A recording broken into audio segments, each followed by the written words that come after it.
ndiyankhe funso ilili akuti kodi ma demonstrations mwalephera simuchita talephera bwanji ndanena kuti ma demonstrations amene ine ndidzatenge nawo gawo kapena otsogolera nawo ndi after masiku 100 ndiye masiku 100 sanathe kaya nsati pupulumitse yayi amene amatapanga ma demonstrations ndi awo ndi zawo kapanga ma demonstrations chifukwa ndiwena amangidwa ine zoti wina wamangidwa ndikhozo kapanga ma demonstrations. I cannot do that.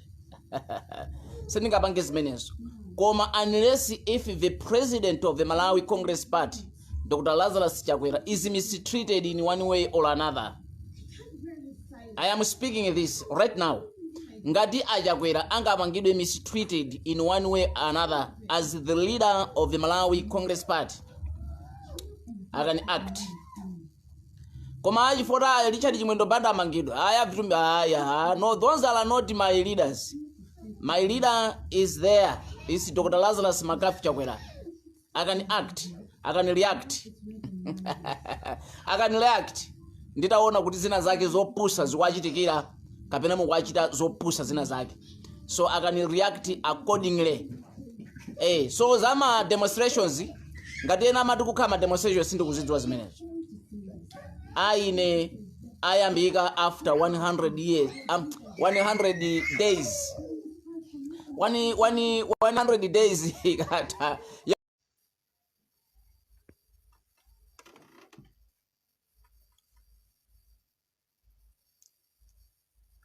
mwadzuka bwanji amalawi mwadzuka bwanji titichete ena kuta kodi simuyankhulapo zakumangidwa kwa Vitumbiko Mumba komanso Honorable Richard Chimwendo Banda. Sitimayankhula changu timenena kuti timvetsetsedi kuti kodi zachitikadi. So lero ndi pa 13 December 2025 ndikuyankhulapo pa nkhani yakumangidwa kwa anthu awiri ameniwa olemekezeka awiri ameniwa. Ndimenera ndimvetsere mwachidwi kodi ndizoonadi kuti amangidwa nanga zimene amangidwirazo ndi ziti, chifukwa ndimadziwa kuti pali nkhani zina ndimazilemba pano za macheza anthu andale mmene timachitira kunyogodola atsogoleri azipani, kunyogodola anzathu ena andale amenewo ndi macheza aifeyo anthu andale. Kotero kuti munthu amene amazitengera kuti ayasungani moyo panga mwakuti mumataya nthawi chifukwa ndiye macheza anthu andale kwina kuli konse pa dziko lapansi. Macheza anthu amajambula akatuni kuonetsa wakuti kukamwako kuli kophwasuka zimene zija sizifukwa zakuti mukhonzo mangira munthu. So mukamabwera pano sei kuti ayi akumaka no makatuni adzakhalapo. Achakwera ndi madamu Monica Chakwera mumajambula mmene mungaganizire tidakumangana. Ayi ndithu timadziwa chifukwa ndife anthu ozindikira timadziwa kuti ayi ndale zimenda choncho. Politics is a game of play, so timasewera and ndale kawiri timasewera ndi mawu words. Ndale ndi words, propaganda. Ndikufuna ndiyankhule nkhani yokhudzana ndi mlandu umene ndikumva ngati ndizoona kuti Vitumbiko Mumba amangidwa mlandu umenewo umene adasonkhanitsa achipani cha Malawi Congress Party nkuyankhula mawu akuti we got this kapena we got this. Ngati mlandu wake ndi umenewo ndiye kuti ndikhonza kuwutchula kuti it's nonsense case, useless case. Chifukwa chani ndikuyankhula choncho? Mawu akuti we got this kapena we got this ndi informal. Informal ndi mawu amene mumayankhulana ndi azinzanu either ogwira nawo ntchito, ma schoolmate, kaya fellow staff, mumatha kuyankhula mawu amenewo si fomo, si mawu amene mukugwiritsa ntchito let's say oti mukuyankhula kwa anthu ofunikira kapena okuposani inu pa nkhani zokhudzana ndi ntchito ndi maudindo osiyanasiyana.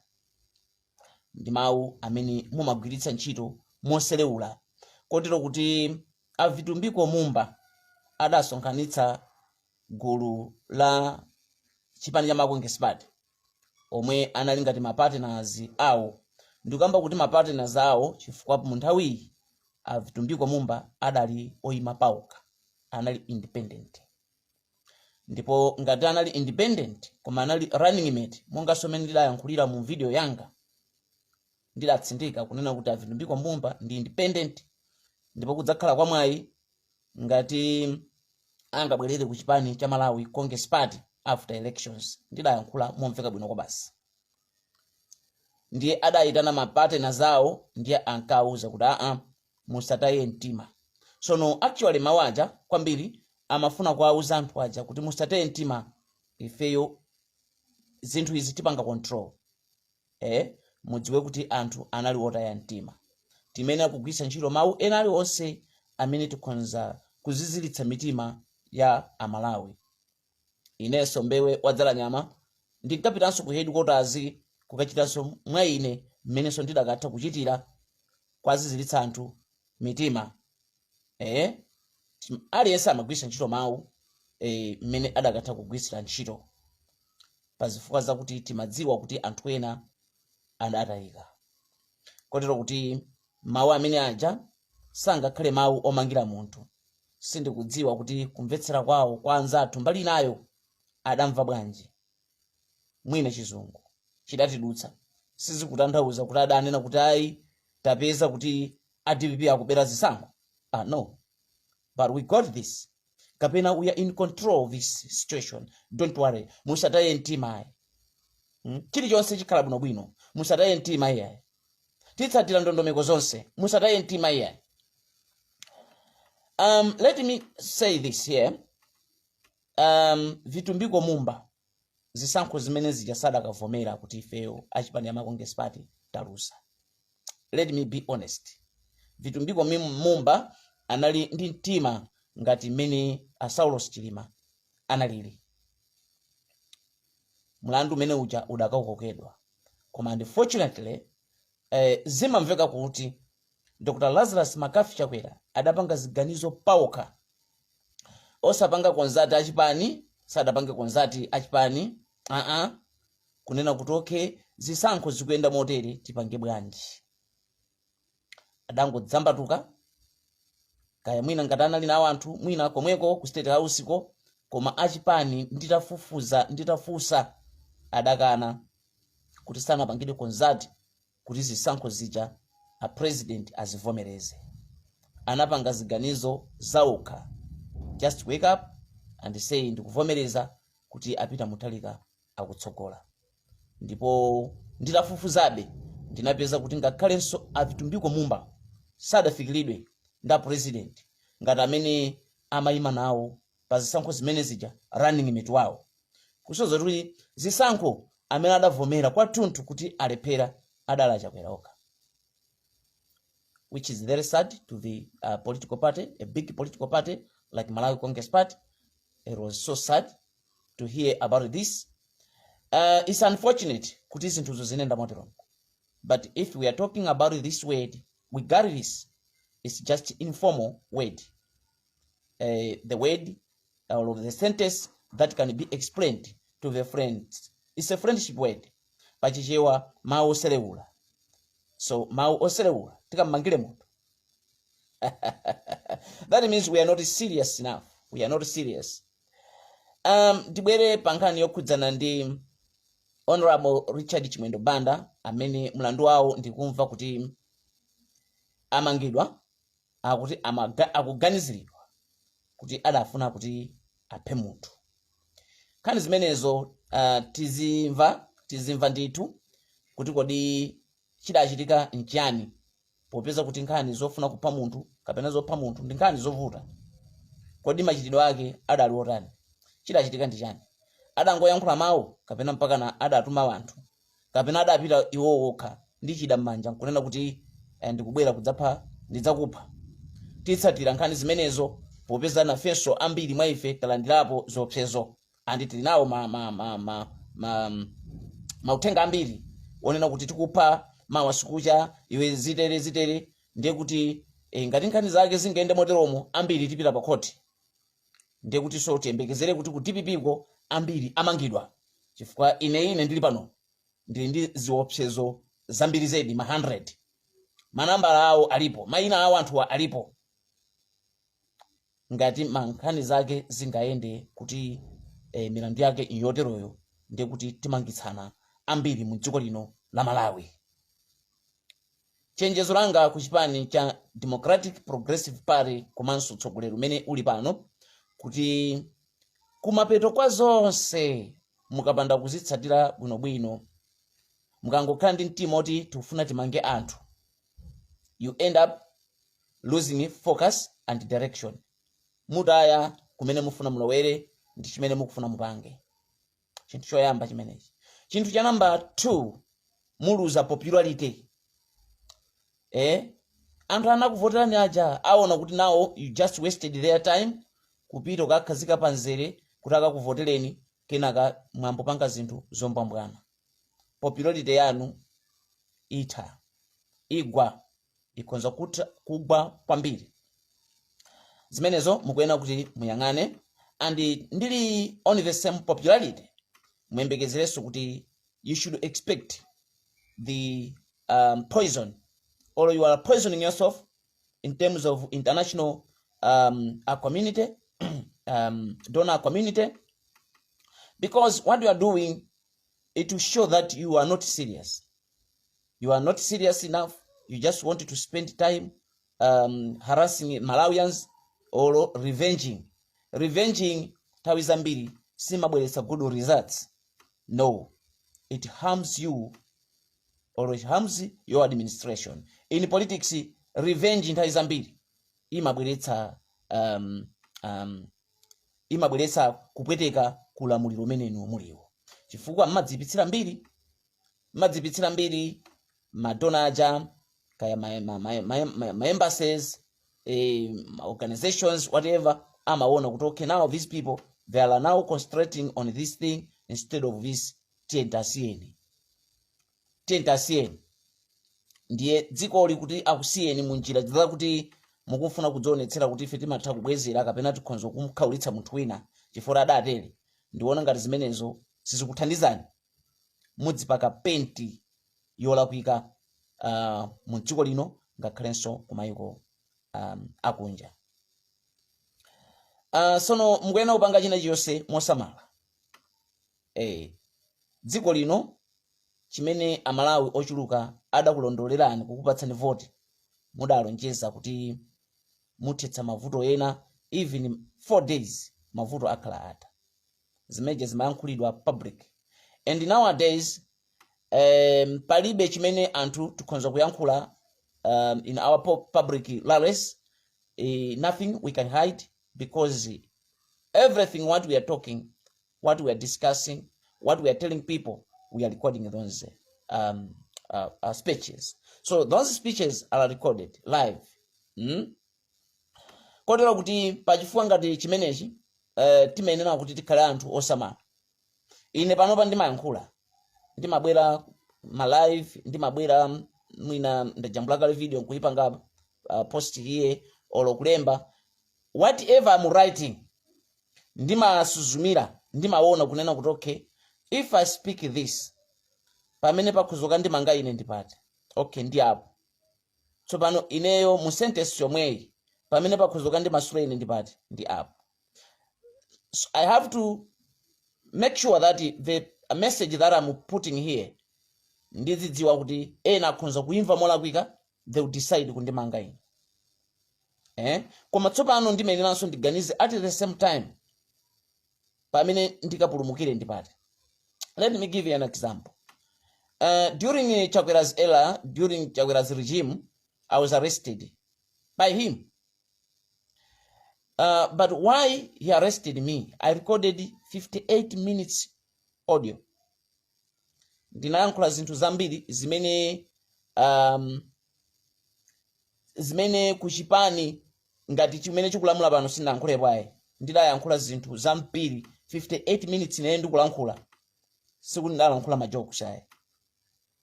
It ended me ku area 30 anandimbira phone sinkani ndi malemba kunena kuti nkhani zokhudza anthu andale ena mukamazitengera pa mgongo you just waste your time, you end up kumamva mutu inuyo. Ineyo they can arrest me today akandipasa belo ndizikhalabe ndizidyabe. That's how politics goes. Chisale was arrested, kumangidwa basi alipa belo, kumangidwa alipa pano zili kuti lero Chisale ndi amene now is in charge, is controlling it. Anthu andale msamata yena fenthawi anthu amene mmatitsatira. It's a game. Ndale it's play. Ndi masewera. Ndi masewera. Endi sikuti wena feti machira mantha kumangidwa ayi. Pazifuka za ndale? No. No. Zifuka za ndale, ukumanga zifuka za ndale. Munthu kaope kuti ndamangidwa pa zifuka za ndale. Sumaopa zimenezo. Ndale ndi masewera. And ndale chimene timembekezera kumene you get arrested. Umamangidwa kukutaya. Umamangidwa kukutaya. Ndale timembekezera kunyozedwa. It's unfortunate kuti anthu ena malowetsapo mpaka nakutaya teti paneni. And anthu amene amapita atu kuti atikaphe munthu ndi anthu oti alibe ngakhale dzina akuti angowawidwa mu mtima kuti iweyo anenera mtsogoleri wawo. Now that's a stupid thinking. That's a stupid thinking. We have all the numbers. I can call Chisale now and greet him. I can call Gangata right now and greet him. They can tell me if they are interested. Etukumanganira sungani moyo. Tiseka. Mutimanga mutadali kwa. Bas. Inuma kuti makuti. Tima yankhulana musatitenge ngati ndife adani. Achisale ndi Richard Chimwendo Banda, they are not enemies and they shall never be enemies. Avitumbikwa mumba ndi Achisale kandi ndani uko kuli andani ka Mukito. Those people are not enemies. No. In politics we are not enemies. Tima mangana because we say iwe pakuti uone soda sokoneza. Iwe tikufusewe tikakulowesa. It's like that. So don't get headache. Anthu amene mukocha matayala kudowa kaya kuti no tazisiyeni zimene zozo. Richard Chimwendo Banda ndi Malawi nzika ya dziko lino la Malawi. Sangapangidwe treated and justice. No. The court is there to help people to find justice. And the justice will prevail. So we have to wait and see what the court is going to do. Ndifuna kuti munimvetsetsa pamenepo. Tipite kunkhani okhudzana ndi skulu.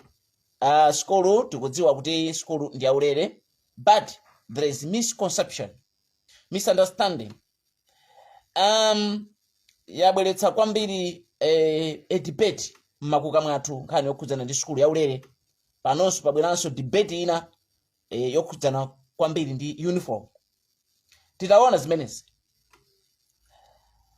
Ena munandifunsa kuti ndichifukwa chani simukuyankhulapo pa nkhani yokhudzana ndi skulu. Amene skulu yaulere. Munandimbira foni kuna Mitete, Nkhoma, munandimbira foni uko kwa Kaperula, ku Nchisi munandimbira foni kundifunsa kuti tayankhulapo nkhani yokhudzana ndi skulu yaulere. Mukuti bwanji poti ifeyo kuma skulu kwatuza kuti tikalipirabe ndalama zotere. Ndalama zoti tikalipirezo ndi zambiri kusiyana ndi ndalama zimene akuti achotsapo. Okay, ndifotokoze motere. Nkhani imene isi ndinafune ndiyikambe kwambiri yokhudzana ndi school fees. Chifukwa kumvetsetsa kwanga ndidamvetsetsa. Chifukwa chani ndikunena kuti ndinamvetsetsa? DPP inachotsa tuition fee. Mukakatenga lisiti lanu lija. Mukayang'ane pamene paja amalemba kuti tuition fee ndamamwa kuti. Mwina 25,000 kwacha. Olufete.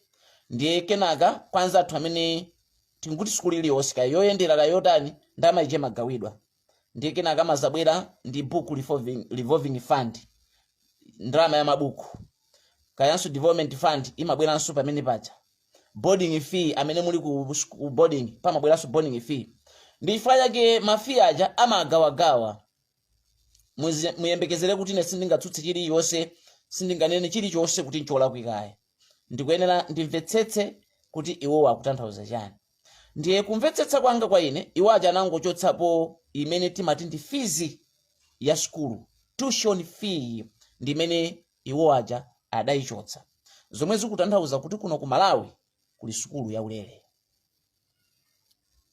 Timvetsetsane pamenepo ku Malawi kuli skulu yaulere. Skuluyo yaulere. You should underline the word free secondary education. Ineyo I do agree with that. Kuti kuno ku Malawi kwakhazikitsidwa maphunziro a skulu zaulere. Tsopano pali ndalama zimene zatsalabe zimene makolo mudzakhala mukulipira. Book revolving fund si yaulere. Kusonyeza kuti mabuku ana amene angalandire maskulu saulere. They are paying something for it. Ndiye book revolving fee. Chabwino pali nkhani za ma boarding fee. Ndiye kuti boarding fee mwana chakudya ku skulu sadya chaulere. Ayenera kuti alipire agule chakudya kuti adye. Imeneyo ilipo. Mattress akuyenera kuti alipire. Room imene akugona akuyenera kuti alipire. Madzi amene akumwa akuyenera kuti alipire. Zimenezi tedi zimvetsani. Ngati wadya nyama, wadya nsomba zimenezo akuyenera kuti alipire. Tsopano tikukhudzana ndi mabuku saulere. Government says is not going to provide free books. Mwana akuyenera kuti alipire. Boarding fee, government say we are not going to give free boarding fee and boarding school boarding education.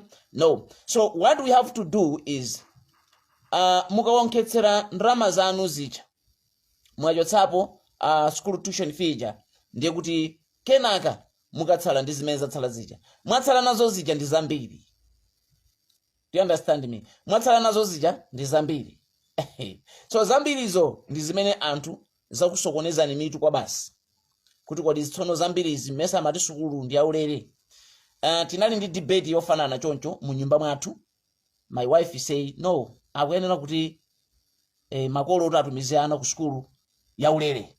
Sakuyenera sukulu alipire china chilichonse. So we had to argue and I had a time to teach my wife to understand how these things goes. Ndinawuza kuti do you see this receipt? Ife timalipirira ana ma school fees, right? Ndiye tinatenga ma school receipt aja ndinaonetsa. Mwayiona receipt iyi apa pamene anagawira apa. Apa maona baba apa maona baba zimaenda choncho. Oh ndata. Iniyo do you think kuti mumalipira ma school fees awana? Timalipira ma school fees awana. Tili ndi ana ifeyo ambiri. 220 kids. Zimene weranu you can feel it's a joke.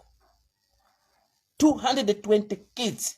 So we pay for them mpaka na nthawi inene ndimagwa munkatapa.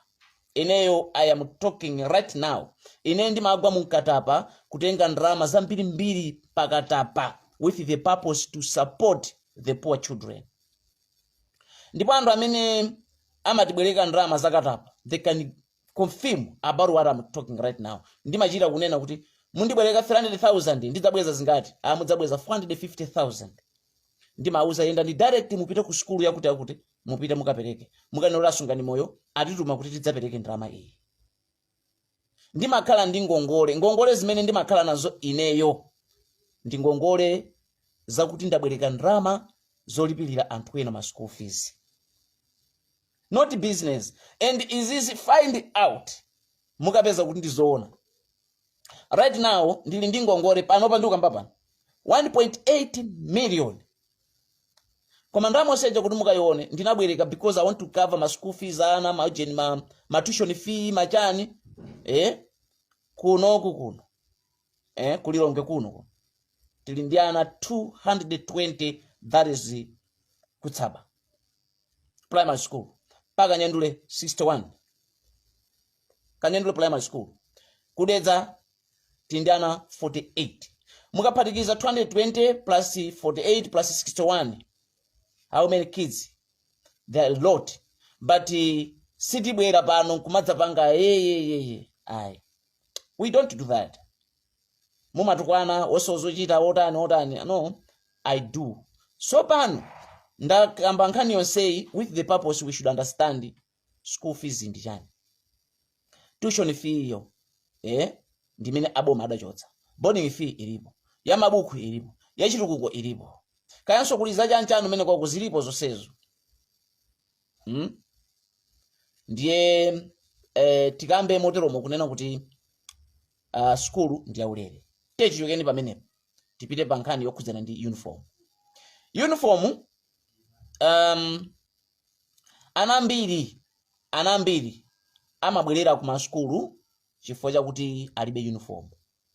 Zimene enafe ngakhale ine ndakhala ndikulemberapo maskulu, ma head teachers, kuti mwana wakuti mwambweza chondi muloleni alowe class. Ine am trying to buy uniform for her or for him. I do that. Wakuti musambweze chifukwa alibe chakuti ineyo I'll be responsible. By the end of the month I'll make sure ineyo I'm poor. Ndikuzeni chilungamo. Ineyo I live a struggle life because I want to help other people. I want to help other people. That's how I am. So pano uniform ndi chinthu chofunikira kwambiri chifukwa imaonetsa mwana uja kuti akuchokera school ichi. Ngati china chake chingamchitikire.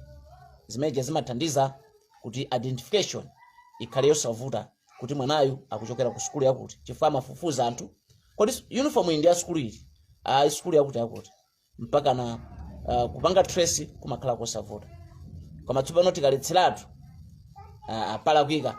Koma ngatanga nene kuti mwana asabwezedwe ku school chifukwa sanavala uniform. That is okay and is welcomed. Ine ndikozovomera chimenecho kuti wana asabwezedwe ku school chifukwa sanavala uniform. Mwana asaluze education because of uniform. Ndikugwizana nawo aboma ngati stand yawo ndionena kuti mwana asabwezedwe ku school chifukwa sanavala uniform. But not kuti wana asiye kugula ma uniform, asamavale ma uniform ku school. I disagree on that point. But I do agree they should not send out kids out of classes because of they don't have uniform. No. Vana aphunzire tauze amicably pitani mukauze makolo kuti ku school kufunika uniform. So uniform is very important everywhere in the world. Uniforms are very important. It's very important. I should give an example ya Mozambique. Mozambique after war, that is civil war that ended in 1992, about like that. Kids were allowed to go to school without wearing uniform because they were in rampant poverty because of the war. So the kids were allowed to go. But later on, little by little, the parents were encouraged to buy uniform for their kids. So we should not discourage the culture of wearing uniforms in schools. No, let us encourage that. But we should discourage the teachers to send out kids because they don't have uniform. I think now ndikonza kuyankhula moteromo chabwino ena kunoti kampeni yako imeneyo ukufuna kudzayimira ukhansala olo MP. Chabwino izozo zimene mukhoza kuyankhula koma sindambe lero ntchito zimenezi ndinayamba kale kwa basi kale zedi kale kwambiri. So izozo ndimene mukhoza yankhulira. Ena kuti apapa akulu bwanji titulutse gule asati zolowere amenewa. Ineyo sindingapange encourage anthu kuti mutulutse gule kuti tiyambe ziwawa mu dziko lino. Dziko lathu likalepa mavuto osiyanasiyana. Mu dziko lino muli umphawi, mu dziko muno muli njala, tisapange chifukwa chakuti anthu ena amangidwa. Anthu amene amangidwa aja ena ali ndalama, tinkuti osali ndalama zikayankhulira, sangayankhulire ndi gule wamkulu. Gule wamkuluyo akapezeka zoti ali m'mavuto akasowa muyankhulira, pamene anzathuwo ali ndalama zikayankhulira, akatenga maloya akalipira vindalama vambirimbiri mpaka na milandu ija mukapeza kuti yatha kumapeto kwake. Koma guleyo ineyo ndikapanga encourage gule kuti gule atuluke achite ziwawa, gule uja nkumangidwa chifukwa guleyo amamangidwa. Wawedza guleyo amene anapitayo kupita kawedza gule ndi mbedza akeyo amamangidwa. Ndi akamangidwa tidzamteteza bwanji? Akadziteteza bwa mukaona kuti anthu amenewa akamufulatira sakamthandiza, akavutika yekha kenaka akapita kumaula. So zimenezozo ineyo I can disagree with you amene mukunena kuti titulutse gule wamkulu, kuti achite ziwawa. Ayi, kunchisi, Dowa, Lilongwe, Kasungu, Mchinji, Kotakota, Dedza, Cheu, madera onse kumene kumapezeka gule wamkulu asatuluke chifukwa chakuti sitikugwirizana kuti ena amangidwa. No, mukavutika nokha amenewo akakufulatirani. Ngati ankalephera kukuthandizani mu nthawi imene amalamulira dziko, akakuthandizani mutamangidwa right now, no, let them answer the charges. Finally, let them answer the charges. They have got money and the money can protect them, the money can save them. Ena pa mukunena kuti keep it up, helping vulnerable children kuti apitilize school. Zikomo kwambiri, ineyo ndinaphunzira skulu yanga movutika kwa basi. Ena amanena kuti ndidakakhala munthu mmodzi wa anthu ankhanza kwambiri, ndakakhala munthu wopanda chifundo kutengerana ndi mmene moyo wanga ndinakulira. Koma ndinaona kuti idali skulu kwa ine kuti ndidziwe moyo wa umphawi nchiyani, njala ndi chiyani, kodi munthu akamenda pansi mtunda utali amamva bwanji. Zinthu zonsezi zinandipanga kuti ndikhale munthu amene lero ndine munthu. Ndipo anthu amene andiyandikira, anthu amene ndakhala nawo kumadera osiyanasiyana akuzokuzani za ineyo kuti ayi, munthu yoyotu ndi munthu wina. Ineyo anthu amanena kuti ndine ngero. Yes, ndine ngero. Koma mkazi wanga adankhula mawu kuti inuyo ndi mulungu. Why she said ndine mulungu? Mkazi wanga sanamvetsetsebe mmene moyo wanga ulili mpaka today. Ndikuzani zinthu zoona, simatama. I live an extraordinary life, moyo osiyana kwambiri ndi mmene anthu ena makhalira. Ine am much concerned ndi anthu.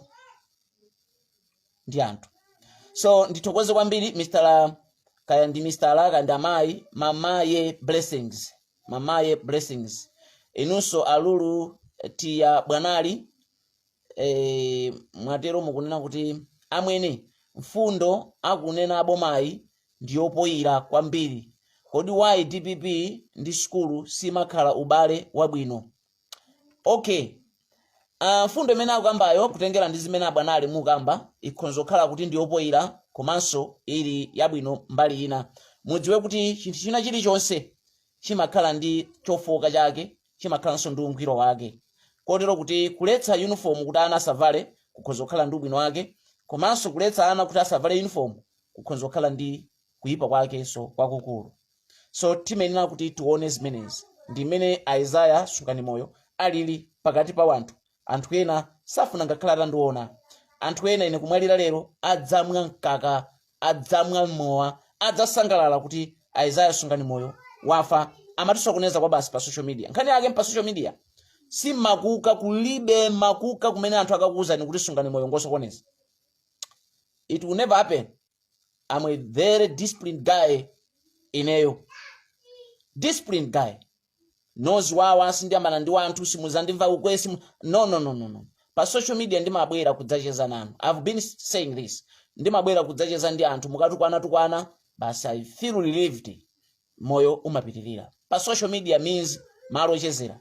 Andali akhoza kubwera nkhani zawo, tikhoza kubwera nkhani za ndali, tikhoza kubwera nkhani za chipembedzo, mukazitengera pa mgongo mpaka na kudzafika nazo kumakuka, kuchoka nazo pa social media. You are so stupid people. Because pa social media there is no president. Palibe president pa social media. Pa social media palibe chipani ndale.